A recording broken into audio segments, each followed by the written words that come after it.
It's great, isn't it? I've got 800 quid's worth of laptop and I'm using it to make YouTube videos. I don't even know how to edit stuff, to be honest. All the videos are, well, not edited at all. So I should maybe try and find out about that. Could have some fun with that, probably. Right. Just watching Nightmare Neighbours, which is as much fun as it is.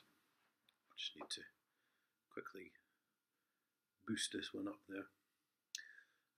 Vis-a-vis the court case with my mate with the burger van, and regards the evidence he has received. The guy's name, as I mentioned earlier, well, in fact, I dedicated a video to Ian Shaw, but there is a lawyer behind this, if you can call her that. I mean, she's obviously bent. So I think, yeah, there we go. Shirley Tracey. I did have to ask my mate again because I keep getting it. There's like two first names, Tracy and Shirley, Shirley and Tracy. So I didn't know if she was Tracy Shirley or Shirley Tracey. So Shirley Tracey, this one's for you. Never met you, don't want to. You're bent. I mean, what possesses these people, I don't know. Basically, the last time, which was June 30th, I think it was last year, in the video, a bent judge and a very expensive barrister, I think, which is a good one. You really should watch that one. They had a trainee lawyer whose name I forget. Claire May, I think.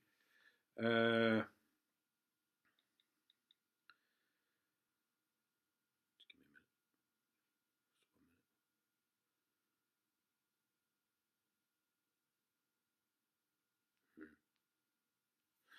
minute.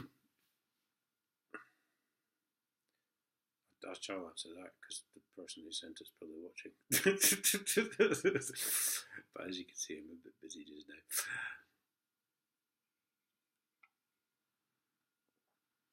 now. Oh God, what was I saying? Yes, Claire May, I think her name was. She was a trainee lawyer and she filed the papers for the court case. Anyway, I went to email her and say, you know, what the hell are you doing? You silly mare. And the email bounced back. And, well, it didn't bounce back. I got the auto reply, actually. And it said, I no longer work for HDC. And this is her, you know. So she's obviously filed the papers, realising that whatever's going on is completely illegal. But would have had to do so under orders, presumably because people like, what's her name? Shirley Tracey didn't want it coming back on them initially. Now they've got no choice because I think she's this Shirley Tracey's the only lawyer they've got left, to be honest. I think initially they had four. I think one retired and I think two have left. So because of this case, so you know, there's so many names get bandied about. I forget some of them. But yes, so they gave it to the trainee, obviously, to, you know, oh, this is all work experience sort of thing.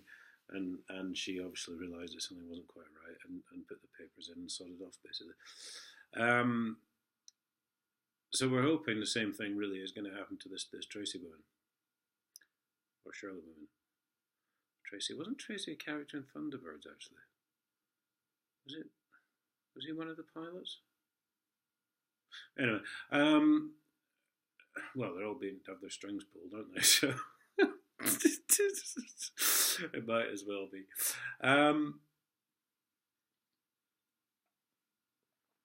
So really, you know, I just want to let these guys know that I know who they are. And slowly, one by one, they're all being forced to come out of the woodwork and pronounce themselves to the world.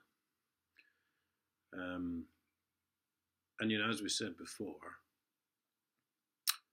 I'm not sure if I've ever mentioned this before, but there was three people really initially who set this whole trading license scam up, and that was David Monks, who's the ex-CEO, Roy Reeves, who was the head of admin, and Greg Peck, whose name I've almost certainly mentioned. He was the old licensing officer. Prior to that, he was also a copper. And after 20 years of service or whatever it was, I mean, these people just slunk out the back door. You know, there was not a mention in the press or anything. Oh, I'm sure they all got huge payoffs and all this sort of thing. But to be honest, when does that not happen? You know, there was nothing in the paper, nothing on TV, nothing. And, you know, these guys are supposed to have dedicated their lives and all that crap to public service. I think, you know, most of them probably have dedicated their lives to lining their own pockets from what I can work out.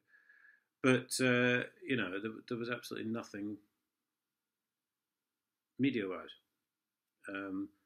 which tells you something, you know, something is always obvious but its absence, isn't it? That old chestnut. So we know who you all are. You know, I know who all the bent coppers are. There's about 15 or 20 of you. And I've got all your names somewhere. Various different emails and bits of paper. It's all going to come out, guys, you know. And now you're setting up a court case, chasing 6 months of money. Well, of course, the 2 years of money that was signed off last June in the court case, you can't get because it was an illegal verdict. And the court can't admit it's breaking the law. So technically you've got that money, but you haven't. And you never will.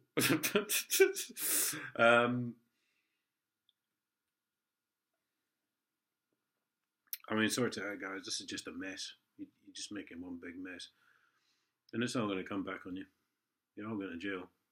That's for damn sure. So anyway, I'll leave that one with you. A few more interesting facts and figures. And I'll put your name on this, Miss Tracey. Thunderbird pilot. Thunderbirds are go.